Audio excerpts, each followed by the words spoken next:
40-50-60 ಹುಡುಗಿರು ಮೆಸೇಜ್ ತೋರಿಸೋನು ಇಲ್ಲ. ಇದೆಲ್ಲ ನಾವು ಬರೀ ನಾವೇ ಮಾಡ್ತಿದೀವಿ ಅಂತ ಬರ್ಬಾರ್ದಲ್ಲ. ಇದೆಲ್ಲ ಏನಕ್ಕೆ ಬರ್ಬೇಕು ಅಂದ್ರೆ ಎಷ್ಟು ಜನರಿಗೆ ಮಾಡಿರೋದು?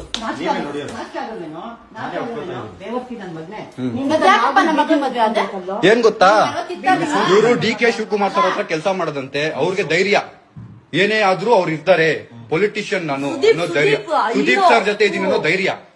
ನಮ್ಮ ಅಕ್ಕಂಗ್ ಮೋಸ ಮಾಡಿದ್ರು, ಹಂಗೆ ಇದೇ ತರ 7-8 ಸರಿ ಹುಡುಗಿ ಒಂದೋಯ್ತು ಮರ್ಯಾದೆ ಹೋದ್ರೆ ನನಗೆ ಬೇಕಾಗೇ ಇಲ್ಲ.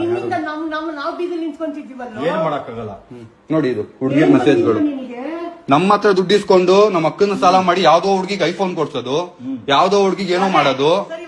ನನ್ ಕಾರ್ ಎತ್ಕೊಂಡು ಹುಡುಗಿ ಹತ್ರ ಸುತ್ತೋದು. ಗುರು ಕೆಲ್ಸ ಇದೆ ಕೊಡು ಅಂದಾಗ ಕಾರ್ ಕೊಟ್ಟಾಗ ಹುಡುಗಿ ಕರ್ಕೊಂಡು ಹೋಗೋದು. ಸರಿ, ಒಡೆ ತಗೊಂಡಲ್ಲ ಏನಪ್ಪ ಮಾಡಿದೆ? ನಮ್ಮ ಮಗ ತಾಳಿ ಎಲ್ಲ ತಗೊಂಡಲ್ಲ, ಕಳ್ಸಿದೀನಿ ಎಲ್ಲ ಸ್ಕ್ರೀನ್ ಶಾಟ್ ಯಾರ್ಯಾರು ಕಳ್ಸಿದೀನಿ ಅಂತ. 1 ರೂಪಾಯಿನೂ ಇಲ್ಲ. ಎಲ್ಲರೂ ಡಿಯರ್ ಗರ್ಲ್ಸ್, ಮೇನ್ಲಿ ಮೈ ಸಿಸ್ಟರ್ಸ್, ಯಾರೇ ಆಗಲಿ ನಿಮ್ಮ ಲೈಫ್ ಪಾರ್ಟ್ನರ್ನ ಚೂಸ್ ಮಾಡುವಾಗ ದಯವಿಟ್ಟು ಸ್ವಲ್ಪ ಯೋಚನೆ ಮಾಡಿ ನಿಧಾನವಾಗಿ ತಾಳ್ಮೆಯಿಂದ ನಿರ್ಧಾರ ತಗೊಳ್ಳಿ. ಯಾಕಂದರೆ ನಾವು ಮಾಡ್ಕೊಳ್ಳೋ ಒಂದು ಕ್ಷಣದ ಖುಷಿಗೋಸ್ಕರ ನಾವು ಲೈಫ್ ಲಾಂಗ್ ನೋವು ಪಡಬೇಕಾಗತ್ತೆ. ನಾವಲ್ಲದೆ ನಮ್ಮ ಫ್ಯಾಮಿಲಿ ಸಹ ನೋವು ಪಡಬೇಕಾಗತ್ತೆ. ಸೋನು ಸೀಮಾ ಅವರು ಲವ್ ಮಾಡಿ 4 ಇಯರ್ಸ್ ಬ್ಯಾಕ್ ಇವ್ರನ್ನ ಮದುವೆ ಮಾಡ್ಕೊಂಡಿದ್ದಾರೆ. ಬಟ್ 4 ಇಯರ್ಸಿಂದ ಚೆನ್ನಾಗೇ ನಡೀತಾ ಇತ್ತು ಅಂದರೆ ಇವರ ಇನ್ನೊಂದು ಮುಖವಾಡ ಅವರಿಗೆ ಗೊತ್ತಾಗಿರಲಿಲ್ಲ. ಬಟ್ ಇವ್ರ ಮುಖವಾಡ ಒಂದಿನ ಕಳಚಿ ಆಚೆ ಬಿದ್ದಿದೆ. ಇವತ್ತು ನೋಡಿ, ಯಾವತ್ತೇ ಆಗಲಿ ಸತ್ಯ ಅನ್ನೋದು ಬೂದಿ ಮುಚ್ಚಿದ ಕೆಂಡದ ಥರ ಒಂದಲ್ಲ ಒಂದಿನ ಬೆಳಕಿಗೆ ಬಂದೇ ಬರುತ್ತೆ. ಬಟ್ ಬೆಳಕಿಗೆ ಬಂದಾಗ ನಾವೇನೂ ಮಾಡೋಕ್ಕಾಗಲ್ಲ. ಅವರೆಷ್ಟು ಧೈರ್ಯವಾಗಿ ಹೌದು ನಾನು ಮಾಡಿದ್ದೀನಿ ಏನೀಗ ಅಂತ ಅಷ್ಟು ದುರಹಂಕಾರವಾಗಿ ಮಾತಾಡ್ತಾರೆ. ಈ ವಿಡಿಯೋ ನೋಡಿದಾಗ ನಾವು ಬೆಳಗ್ಗೆಯಿಂದ ಇದು ಫೇಕ್ ಇರ್ಬೋದು ಅಂತ ಅಂದ್ಕೊಳ್ತಾ ಇದ್ವಿ. ಬಟ್ ಸ್ಯಾಮ್ ಸಮೀರ್ ಇನ್ಸ್ಟಾ ಅವರು ಅದಕ್ಕೆ ಕ್ಲಾರಿಟಿ ಕೊಟ್ಟಿದ್ದಾರೆ, ಇದು ಫೇಕ್ ಅಲ್ಲ, ಇದು ರಿಯಲ್ಲೇ ಅಂತ. ಇನ್ನು ಇವ್ರು ಎಲ್ಲರಿಗೂ ಗೊತ್ತು ಯಾರು ಅಂತ, ಸ್ಯಾಮ್ ಸಮೀರ್ ಇನ್ಸ್ಟಾ ಅಂತ. ಯಾರೆಲ್ಲ ಗೊತ್ತಿಲ್ಲ ಅವರಿಗೆ ಹೇಳ್ತಾ ಇದ್ದೀನಿ. ಇವ್ರ ಹೆಸರು ಸಮೀರ್ ಅಂತ. ಇವರು ದೊಡ್ಡ ಯೂಟ್ಯೂಬರ್ ಮತ್ತು ಇನ್ಫ್ಲೂಯೆನ್ಸರ್, ದಿ ಬೆಸ್ಟ್ ಯೂಟ್ಯೂಬರ್. ಇವರು ಇನ್ಸ್ಟಾಗ್ರಾಮಲ್ಲಿ ರೀಲ್ಸ್ ಎಲ್ಲ ಮಾಡ್ಕೊಂಡಿದ್ದು ಈಗ ಜನಕ್ಕೆಲ್ಲ ಇಂಟ್ರೊಡ್ಯೂಸ್ ಆದಾಗಿಂದ ವ್ಲಾಗ್ಸ್ ಎಲ್ಲ ಮಾಡ್ಕೊಂಡು 2 ಇಯರ್ಸ್ ವ್ಲಾಗ್ನ ಸಹ ಇವ್ರು ಕಂಪ್ಲೀಟ್ ಮಾಡಿದ್ದಾರೆ. ತುಂಬಾ ಡೌನ್ ಟು ಅರ್ತ್ ಪರ್ಸನ್. ಇವರು ಫ್ರೆಂಡ್ಸ್ಗೆ ಎಲ್ಲ ತುಂಬಾ ರೆಸ್ಪೆಕ್ಟ್ ಮಾಡ್ತಾರೆ. ಇವರು ದುಡ್ಡಿಗೆ ಯಾವತ್ತೂ ಬೆಲೆ ಕೊಡಲ್ಲ. ಯಾಕಂದರೆ ಇವರು ತುಂಬ ಕಷ್ಟದ ಹಾದಿಯಲ್ಲೇ ಬಂದಿರೋದು. ಇವರೊಂದು ಪೇಪರ್ ಹಾಕೋ ಕೆಲಸದ ಹತ್ರ ಇಂದ ಹಿಡಿದು ಒಂದು ಫುಡ್ ಡೆಲಿವರಿ ಪ್ರತಿಯೊಂದು ಕೆಲಸ ಮಾಡಿ ಇವತ್ತು ತುಂಬಾ ದೊಡ್ಡ ಮಟ್ಟದಲ್ಲಿದ್ದಾರೆ.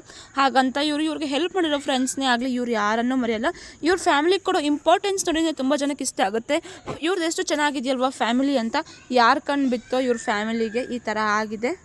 ಸಮೀರ್ ಅವ್ರ ಅಕ್ಕ ಸೋನುಗೆ 4 ಇಯರ್ಸ್ ಬ್ಯಾಕ್ ಅವರು ಒಬ್ಬರನ್ನ ಲವ್ ಮಾಡ್ತಾಯಿದ್ರು. ಅವರೇ ಈ ಪುಣ್ಯಾತ್ಮ. ಇವ್ರನ್ನ ಲವ್ ಮಾಡಿ ಅವರು 4 ವರ್ಷದ ಹಿಂದೆ ಮನೇಲಿ ಕೇಳಿದಾಗ ಸರಿ ಅಂತ ಮದುವೆ ಮಾಡಿಕೊಟ್ಟಿದ್ದಾರೆ. ಅವ್ರು ಮದುವೆ ಮಾಡಿಕೊಟ್ಟಿದ್ದಾರೆ ಅಂದ ತಕ್ಷಣ ಇವರು ಸರಿ ಇವ್ರ ಹತ್ರ ದುಡ್ಡಿದೆ ಅಂತ ನೋಡ್ಕೊಂಡು ಮದುವೆ ಆಗಿದ್ದಾರೆ. ಬಟ್ ಇವ್ರಿಗೆ ಗೊತ್ತಿಲ್ಲ ಇವ್ರು ಮಾಡ್ತಾರೋ ಮೋಸದ ಬಗ್ಗೆ ಎಲ್ಲ. 4 ವರ್ಷದಿಂದ ಇವ್ರು ಬರೀ ಇವರ ದುಡ್ಡನ್ನು ನೋಡಿ ಮದುವೆ ಆಗಿರೋದು ಅಂತ ಇವರು ಲೈವಲ್ಲೇ ಹೇಳಿದ್ದಾರೆ. ತುಂಬಾ ಚೆನ್ನಾಗಿದ್ದಾರೆ ಅಂತ ನಾವು ಅಂದ್ಕೊಂಡಿದ್ವಿ, ಹಾಗೆ ಸಮೀರ್ ಅವರು ಅಂದ್ಕೊಂಡಿದ್ರು. ಯಾರು ಯಾವಾಗ ಎಲ್ಲಿ ಹೇಗೆ ಚೇಂಜ್ ಆಗ್ತಾರೆ ಅಂತ ಹೇಳೋಕ್ಕಾಗಲ್ಲ. ಡಿಯರ್ ಗರ್ಲ್ಸ್, ಎಲ್ಲ ಹೆಣ್ಮಕ್ಳಿಗೆ ಹೇಳೋದು ಒಂದೇ, ದಯವಿಟ್ಟು ನೀವು ಸ್ವಲ್ಪ ಯೋಚನೆ ಮಾಡಿ ನಿಮ್ಮ ಲೈಫ್ ಡಿಸಿಷನ್ಸ್ನ ತಗೊಳ್ಳಿ. ಇವರನ್ನು ಮದುವೆ ಆಗಿ ಇವ್ರ ಮೇಲೆ 7 ಲಕ್ಷ ಲೋನ್ ಎಲ್ಲ ಮಾಡಿಸಿದ್ದಾರೆ. ಅದರಿಂದ ಇವ್ರು ತುಂಬಾ ಸಫರ್ ಆಗಿದ್ದಾರೆ ಸೋನು ಅವರು. ಅಷ್ಟೇ ಅಲ್ಲದೆ ಇವ್ರ ಹೆಸರು ಲೋನ್ ಮಾಡಿಸಿ ತನಗಿರೋ ಅಫೇರ್ಸ್ಗಳಿಗೆ ಇವರು ಮೊಬೈಲ್ ಕೊಡಿಸಿದ್ದಾರೆ ಅಂತ. ಇವ್ರು ಅದನ್ನು ಲೈವ್ ಆಗಿ ಒಪ್ಕೊಂಡಿದ್ದಾರೆ ಹೌದು ಅಂತ. ಎಂಥ ದುರಂತ ಅಲ್ವಾ ಇದು. ಏನು ಹೆಣ್ಣು ಕೊಟ್ಟಿದ್ದಾರೆ ಅಂದರೆ ಇಷ್ಟೊಂದೆಲ್ಲ ಹೀನಾಯವಾಗಿ ಉಪಯೋಗಿಸ್ಕೊಳ್ಳೋದ ಹೋಗಲಿ. ಇವರೇನಂತ ಅಂದರೆ DK ಶಿವಕುಮಾರ್ ಅವ್ರದ್ದು ಸಪೋರ್ಟ್ ಇದೆ ಅಂತ ಹೀಗೆಲ್ಲ ಮಾಡಿದರೆ. ಸಪೋರ್ಟ್ ಅಂದರೆ ಇವರು ಅವರ ಕೈ ಕೆಳಗಡೆ ಇರೋದು ಅಂತ ಏನಾರು ನೋಡ್ಕೋತಾರೆ ಅಂತ. ಅಷ್ಟೇ ಅಲ್ಲ ಇವ್ರು ಮಾಡಿರೋ ಇನ್ನೊಂದು ಮೋಸ ಏನು ಅಂತಂದರೆ, ನಿಮಗೆ ಶಿವಕುಮಾರ್ ಅವ್ರ ಜೊತೆ ಸೆಲ್ಫಿ ಕಳಿಸ್ತೀನಿ, ಅವ್ರನ್ನ ಮೀಟ್ ಮಾಡಿಸ್ತೀನಿ, ಮತ್ತು ಕಿಚ್ಚ ಸುದೀಪ್ ಅವರ ದೊಡ್ಡ ಅಭಿಮಾನಿ ಅಂತ ಇವರು ಅದಕ್ಕೋಸ್ಕರ ಅವ್ರ ಹತ್ರ ಸೆಲ್ಫಿ ಕೊಡಿಸ್ತೀನಿ, ಫೋಟೋ ಕೊಡಿಸ್ತೀನಿ ಅಂತ ದುಡ್ಡು ಇಸ್ಕೊಂಡು ವಂಚನೆ ಮಾಡೋದು. ಸಮೀರ್ ಅವ್ರ ಹತ್ರ ಸೆಲ್ಫಿ ಕೊಡಿಸ್ತೀನಿ, ಹಾಗೆ ಸಮೀರ್ ಅವ್ರ ಕೈಲಿ ಪ್ರಮೋಷನ್ ಮಾಡಿಸ್ತೀನಿ ಅಂತ ದುಡ್ಡೆಲ್ಲ ತಗೊಳ್ಳೋದು. ಇದೆಲ್ಲ ಅವರಿಗೆ ಗೊತ್ತೇ ಇಲ್ಲ. ಇದೆಲ್ಲ ಅವ್ರಿಗೆ ಗೊತ್ತಿಲ್ಲದೆ ಇಷ್ಟೆಲ್ಲ ಮೋಸ ಮಾಡಿದ್ದಾರೆ ಅಂತ ಸಮೀರ್ ಅವ್ರಿಗೆ ತುಂಬಾ ಟ್ರಿಗರ್ ಆಗಿದ್ದಾರೆ. ಅಫ್ಕೋರ್ಸ್ ಆ ಸ್ಥಾನದಲ್ಲಿ ಯಾವುದೇ ಒಬ್ಬ ಅಣ್ಣ ಆಗಲಿ ತಮ್ಮ ಆಗಲಿ ಇದ್ದು ಅವರ ತಂಗಿಗೆ ಈ ಥರ ಮೋಸ ಆಗಿದೆಯಾ ಅಂದರೆ 100% ಈ ಥರ ಟ್ರಿಗರ್ ಆಗೇ ಆಗ್ತಾರೆ.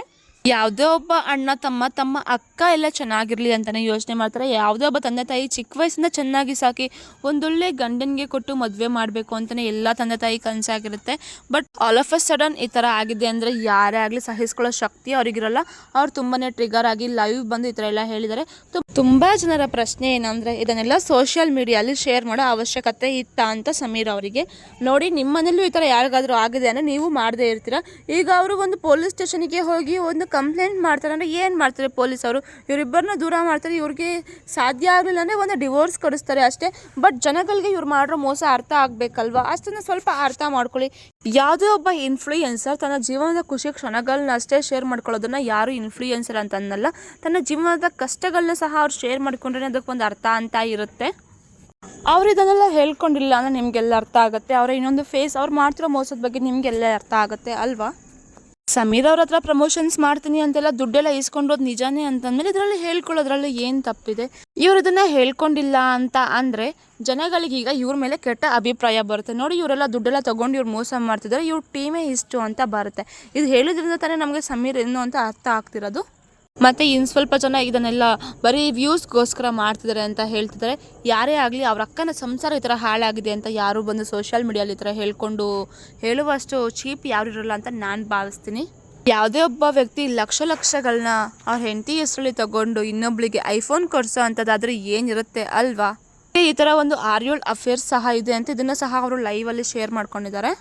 ಅದೇ ಒಬ್ಬ ಇನ್ಫ್ಲೂಯೆನ್ಸರ್ ವ್ಯೂಸ್ಗೋಸ್ಕರ ಅಥವಾ ಲೈಕ್ಸ್ಗೋಸ್ಕರ ಈ ಥರ ಎಲ್ಲ ಇಷ್ಟೆಲ್ಲ ಚೀಪಾಗಿ ಬಿಹೇವ್ ಮಾಡ್ತಾರೆ ಅಂತ ನೀವು ತಿಳ್ಕೊಳ್ಬೇಡಿ. ಯಾವುದೇ ಒಬ್ಬ ವ್ಯಕ್ತಿ ಇಷ್ಟು ದೊಡ್ಡ ಮೋಸ ಮಾಡಿದಾಗ ಬೇರೆಯವ್ರಾಗಿರೋ ಸಹಿಸ್ಕೊಳ್ಬಿಡ್ತಾರೆ. ಅದು ಅಲ್ಲದೆ ತನ್ನ ಸ್ವಂತದವ್ರು ನಮ್ಮ ಜೊತೆ ಇದ್ದವರು ಈ ಥರ ಮೋಸ ಮಾಡಿದಾರೆ ಅಂದಾಗ ಒಬ್ಬ ವ್ಯಕ್ತಿ ಟ್ರಿಗರ್ ಆಗೋದ್ರಲ್ಲಿ ಯಾವುದೇ ರೀತಿಯಾದ ತಪ್ಪು ಇಲ್ಲ ಅಂತ ನಾನು ಭಾವಿಸ್ತೀನಿ. ದಯವಿಟ್ಟು ಎಲ್ಲರೂ ಅವ್ರಿಗೆ ಒಂದು ಸ್ವಲ್ಪ ಪರ್ಸ್ನಲ್ ಸ್ಪೇಸ್ ಅಂತ ಕೊಡಿ, ಸ್ವಲ್ಪ ಅವ್ರು ಅದರಿಂದ ಹೊರಗಡೆ ಬರಲಿ. ಅದೇನಾಗಿದೆಯೋ ಅವರು ಕ್ಲಾರಿಟಿ ಕೊಡ್ತಾರೆ, ಅದಾದಮೇಲೆ ನಾವು ಎಲ್ಲ ಮಾತಾಡೋಣ. Thanks for watching Sushma vlogs Kolar. ಇದೇ ರೀತಿಯ ಇಂಟ್ರೆಸ್ಟಿಂಗ್ ವೀಡಿಯೋಸ್ಗಾಗಿ ನನ್ನ ಪೇಜ್ನ ಸಬ್ಸ್ಕ್ರೈಬ್ ಮಾಡ್ಕೊಳ್ಳಿ. Thank you.